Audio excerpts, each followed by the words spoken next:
I'm Myra. And I'm Danica. And this is Black Women Healing Podcast. And on this podcast, you can join us every Monday where we have raw, relatable conversations about mental wellness. And we push you to do the work. Let's heal. This is Black Women Healing Podcast. Y'all, so I have to tell you about this women-owned brand with nearly a decade of 100% human hair wig expertise. You may have heard of it. It's a pretty popular brand called Love Me Hair. Me and Danica recently had the chance to check out Love Me Hair, and we are absolutely in love with it. We love the fact that it is a brand that focuses on empowering women of all ages and backgrounds. But most of all, let's get into this product. So the product that I got, we both got separate wigs. It's pretty low maintenance. I got a hairband one where you put it on, you just attach a hairband to it, and it looks so natural. I absolutely love it. The best thing about Love Me Hair, though, is their affordability, and they offer a little bit of everything. So it's high quality, natural, glueless, the HD lace, easy to install. Like I said, I got the headband one. Completely comfortable wigs, various cap sizes. It has become my go-to brand, if I'm being quite honest. And so I really encourage y'all to check out Love Me Hair. Again, I love my products. Danica loves hers. And when I share with my friends about Love Me Hair, they're like, already buy from there. So anyway, check it out. Love is spelled Luvme hair. And to get a special discount for the next month, you're going to use code BWH27. And that'll get you a nice little discount off. And it lasts for about a month. So you want to buy it sooner rather than later. Again, it is great hair. I love it. And I just love that they have so many different types of options, from the price point options to the color of the hair to the different styles. So please check it out. Love Me Hair. Hey y'all, we're back with another episode of Black Women Healing Podcast. And if y'all haven't noticed, we're keeping these Mondays going. So we have another guest today. But before we introduce the guest, we're gonna start with our new segment, This or That. And something I was thinking about, because I am a foodie. If y'all been listening, y'all know. But I wanted to ask the ladies today if they prefer sweets or savory foods. When I think of savory, I think of more like salt, like saucy type of thing. When I think of sweets, I think of ice cream, candy, cupcakes.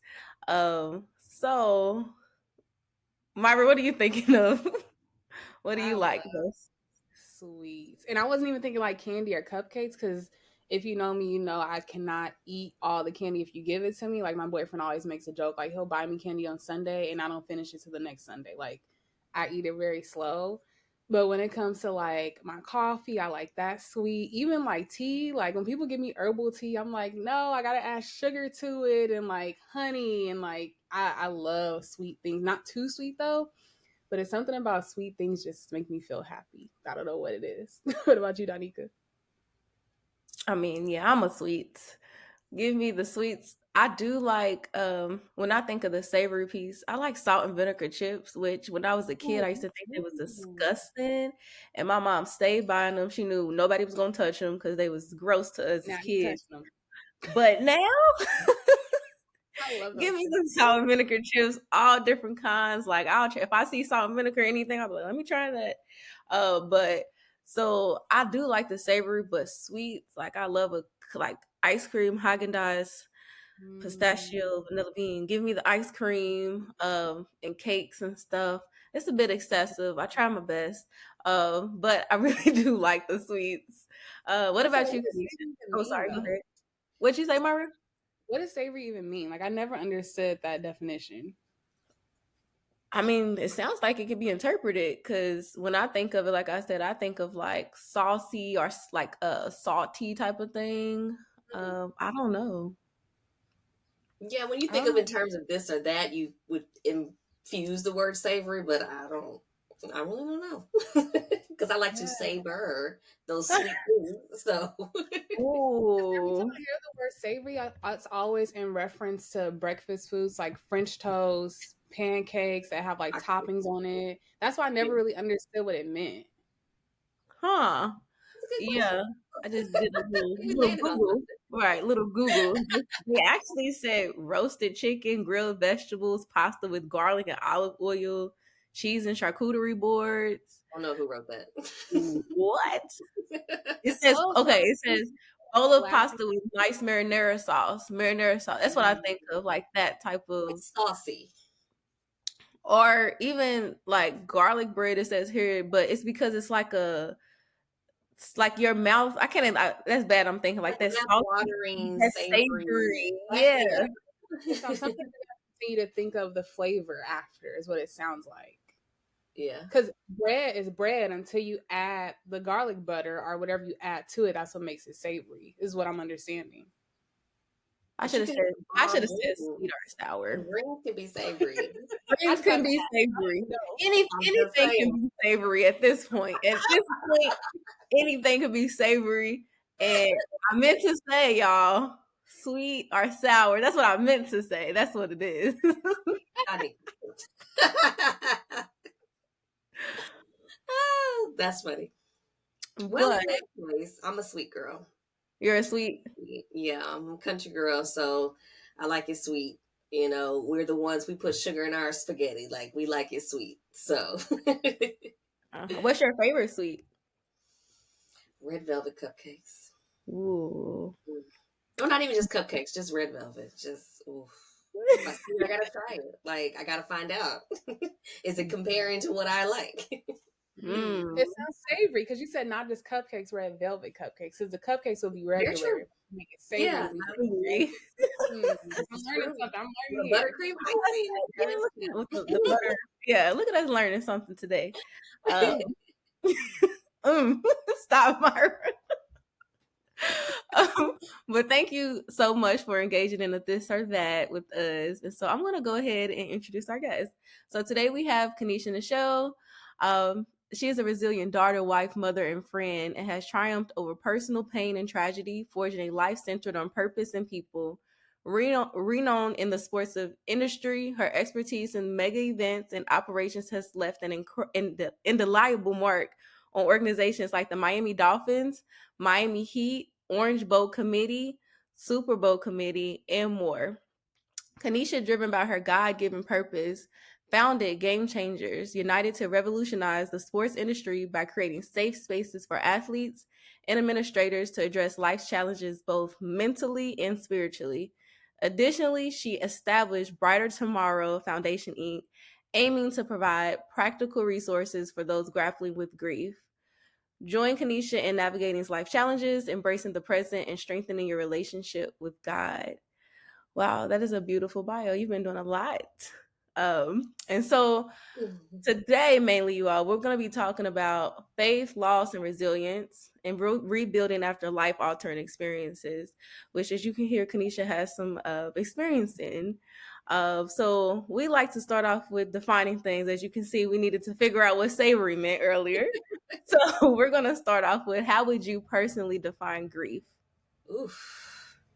My definition that I use when speaking with clients is grief is the heart taking its time to catch up with what the mind already knows. And I say that because we physically, we get the phone call and we've lost our loved one.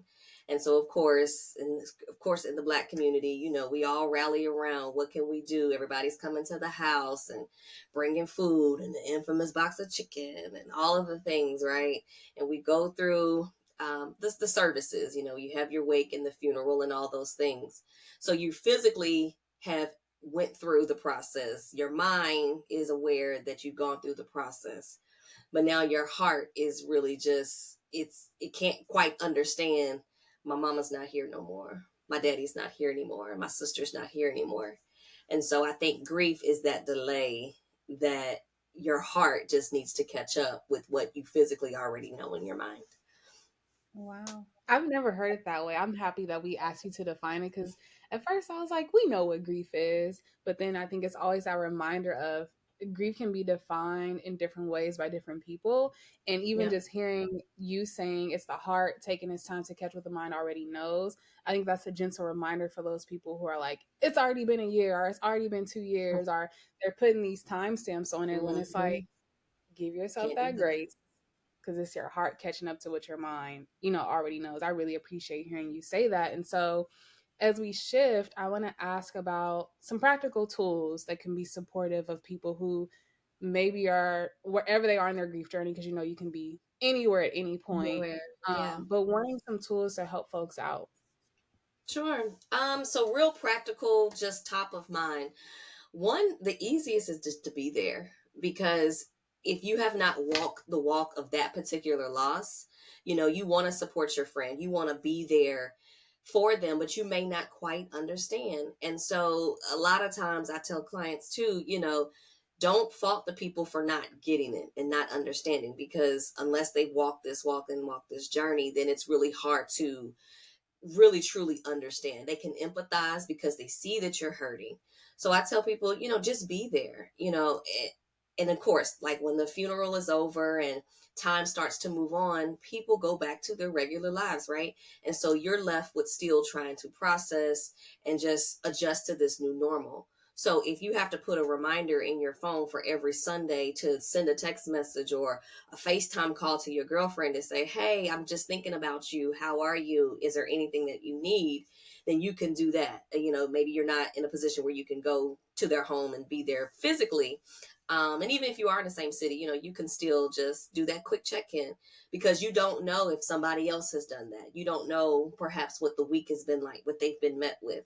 And so sometimes just doing that check-in, we're in the world now where you can just send, food, right? So you can just, hey, it's Sunday, I just wanted to send you an Uber Eats delivery, or I wanted to Instacart you, some of your favorite things. Those are the practical things that I think people forget about when you're going through grief. So you can always keep that in your back pocket. Always keep gift cards, things like that. We don't want to think about the necessities. We still gotta perhaps go to work. We have children, there are other things that we have to be responsible for. So let's take the burden off in other areas. So that's something very easy, practical for the person on the outside. For the person who's actually grieving, staying connected in community, because again, if you aren't able to connect with someone in your life, in your world that has gone through this, then it may feel like you're going through it by yourself. You're isolated.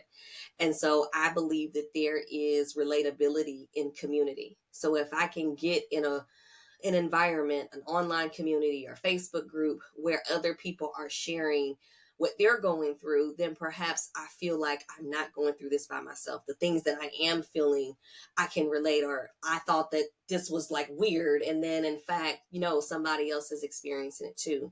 So I think there's comfort with being in communities with other people. And then number three, as it relates to the grace that you should give yourself, especially, I say this, especially for those who are navigating through the first year, is your own self-care. And, you can personally define what that looks like. But especially for the first year, you want to be very sensitive to not overburdening yourself, setting boundaries. That is what self-care looks like. It's not just going to get a massage, which you can do that too. But it's not just that. It's, filling up your cup. It's doing the little things. It's laying in the bed and binge watching a show because you want to disconnect your mind from reality. Like, those are the type of things that you can do to fill yourself up, so fill yourself back up, because you do have to go back into the world and be a spouse, be a parent, be an employee, be an entrepreneur if you have your own business. So take the time to fill up where you can so that you can do the things that you are responsible for doing. I appreciate you touching on both sides of like how to support oneself and then how to support, people within your community. Because oftentimes I feel like when we are talking about grief, you oftentimes will hear people saying, well, I just don't know like what to do, when there are simple things like you said that you can do. And now with the power of technology, you can even schedule a I text message mean, if you wanted to, right? Like anything. there's Anything, it's so for real. Like, it's wild. Like, none of this existed when I was going through, you know, um, 2007, there was no Uber Eats there. What? No. So we're in a world now, thankfully, that it's made things easier, but it also on the flip side has made things easier to the point where you could do these things and maybe you just don't think about them. So, it's a catch-22. It's simple. You can click on your phone, you can take care, especially, if you love them and they're important to you, you should be able to just tap in and be able to support in the best way that you can. Yes, totally agree. And so we like for our guests to, be a little bit relatable. So as much as you feel comfortable thinking about Sure. your grief journey and also the work that you do with Brighter Tomorrow Foundation and your other organization, just thinking about that journey in the mix of just life, what has been the toughest part of your journey and how do you feel like you've overcome it or you're working through it currently? Um, that's a great question, Myra. So the toughest part was just, how do I even bounce back? I was so young. I was 21 when I was declared an orphan. I had already lost my father beforehand. So the toughest part was then. I think it's kind of a two-part answer for you. So then was the toughest part because, again, I'm 21. I haven't done anything more than graduate high school. I was in college, no family, no kids, no career, like no nothing. And so I'm just like, I'm in this big old world by myself. Like, how in the world am I supposed to do this? How, like, there's no guide. And, in hindsight, you think at 21, you think you know everything, right? We acted like our parents, they don't know what they're talking about. But in this particular space, I wish that I had the guidance. Even if I may have said I didn't want it, there's a comfort in knowing that it's there. It's a comfort in knowing that if I run into a situation, I can call my mother and get some advice if, I decide to do that. So I didn't have the security of that. And so that was to me the difficult part because I didn't know. And I just kind of had to feel my way through, like blindly, like, okay, I'll go back to school and we'll see how this goes because, I'm sure they won't want me to finish school. And I did that. But then I didn't do it the right way and ended up in a situation where my pain was so bad that I felt like taking my life. And so I got to that point, and then that's a whole, situation in and of itself.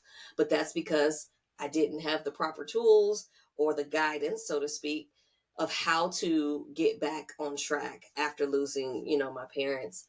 And it turned into a supervisor who told me I couldn't go home for a long weekend to see my family because I went to school an hour away from my hometown, and that turned into the pin that burst the bubble. That I just felt like, okay, listen, I don't know what I'm doing. Clearly these people are not going to help me, so let me just go ahead and check out. And I tried, but I'm thankful to God that he said no, I'm not going to allow this to be the end. And so he, saved me from that situation. But in essence, that was the difficult, part of my journey. I would say fast forward, I'm probably in the thick of the other part now because I am a mom to a daughter, and she's 11. And so I am right there in the trenches of helping her and developing her and walking through this journey with her. And so I've got a zillion questions, and I'm just, again, blindly trying to feel my way through. What is it like to, raise her? She's on the cusp of, starting womanhood and all of those things. And so um, that is a challenge right now. My therapist is on standby. She's very much aware. I'm calling you today, just so we're clear. I may have graduated from all of my other issues, but best believe, don't you take me off roster because I'm on my way back. So that one right there, that's tough. This is very tough. I can't even sugarcoat that. But I'm grateful for the tools that I have. I'm grateful for what I did learn along the way. And I'm grateful that God is really just guiding me because that's the only other way that I'm going to be able to get through this part of the journey. Wow. Thank you for being transparent there. I'm curious. because I am in so many conversations and I'm in thought too of what it means to be raising a daughter when you don't have a present mom, right? Like whether it be your Same mom is thing. alive and not present, or Right. whether your mom passed away. And so Yeah. I'm curious, what is something that you find yourself telling yourself along that journey that you feel keeps pushing you? Like something I tell myself is, you figured out many things, you can figure this out. Like I say that like all the Mhm. time. So I'm curious what you tell yourself through this journey. I had a moment where I just kind of popped up the camera and, did a video for social. And I told, my followers, if you will, I said, we're made to do hard things. Mm. And, when I said it in the moment, it was more so just to share encouragement. But when I kind of dissected it and just kind of sat with that, like, no, Kenisha, this is nothing new, right? You have not had it easy. And so you are built to do hard things because God is going to give you the tools. Even when you feel weak, that's when He's made strong.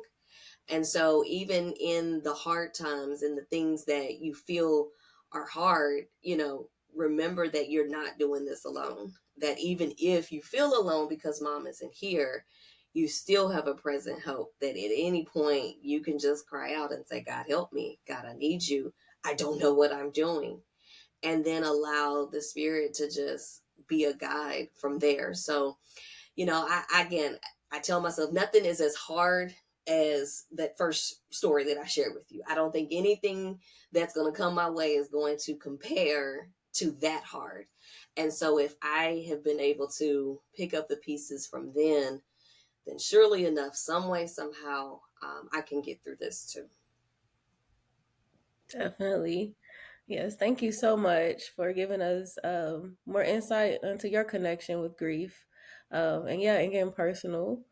Mhm. So considering your experience with grief and all these beautiful things that you're doing, a mom, you have, Brighter Tomorrow Foundation. How do you manage that in addition to the work that you do? So I do work full time in sports. I am a sports executive on top of all of the other stuff.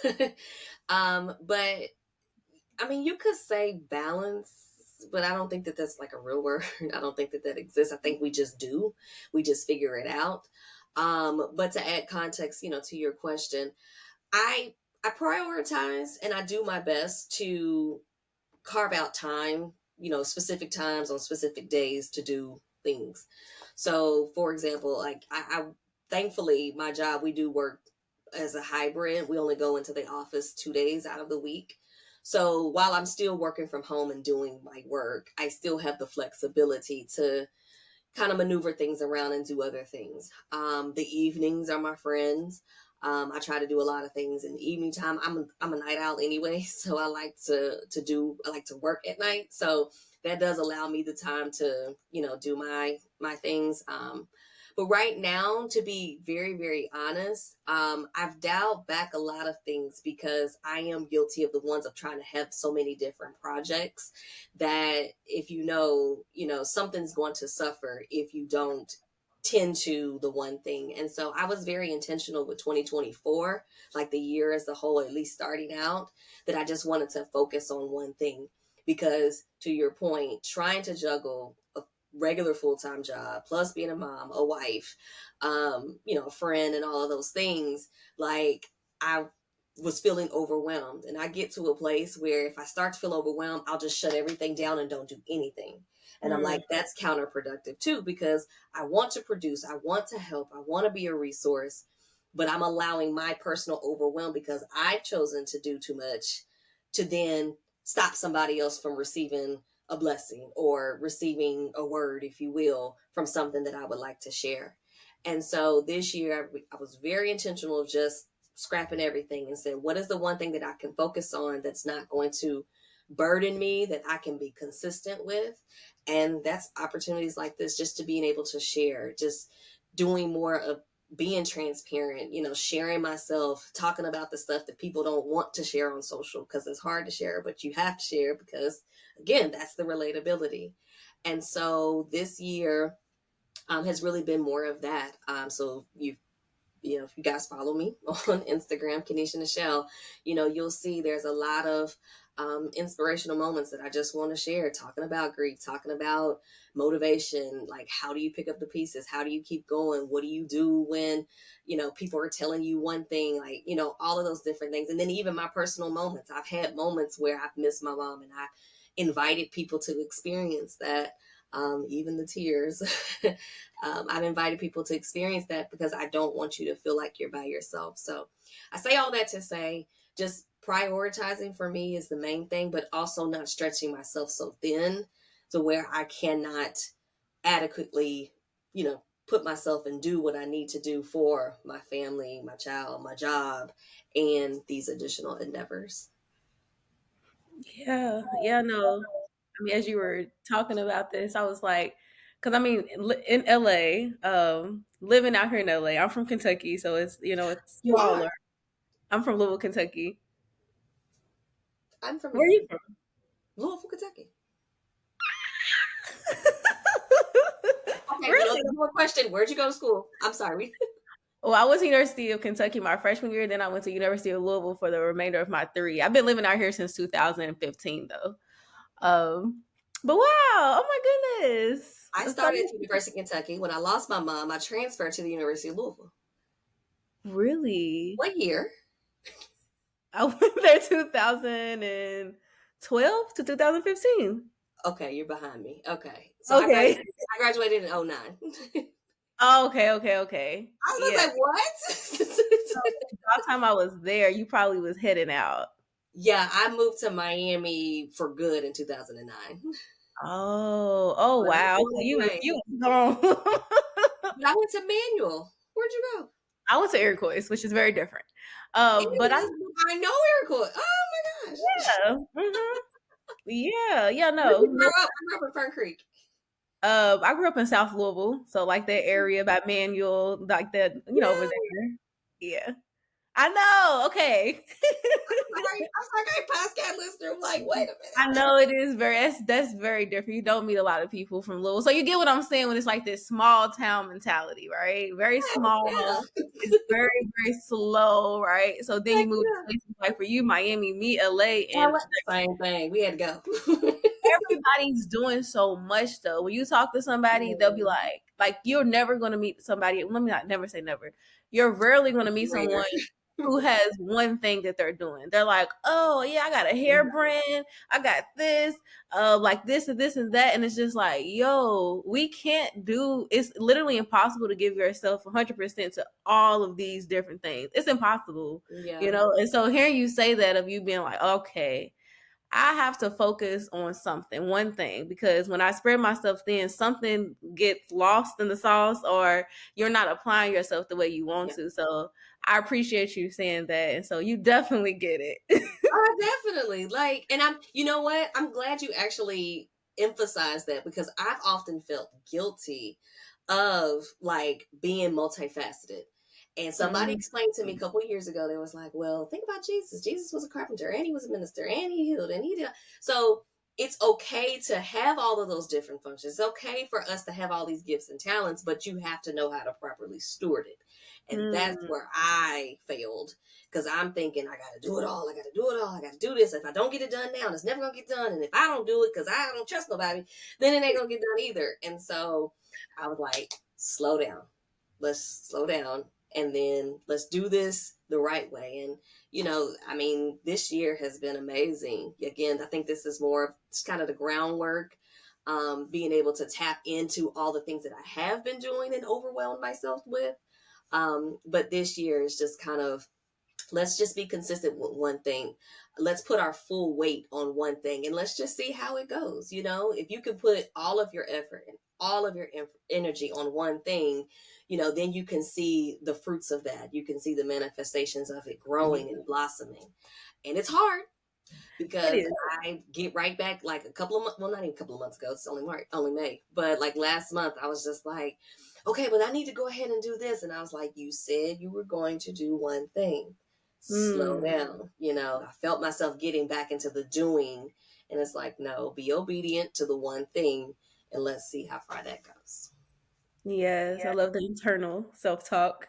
And Oh. so you have Brighter Tomorrow Foundation Inc., which is you've established. And so how can people learn more about it? And like, can you tell us a little bit more about what it even is?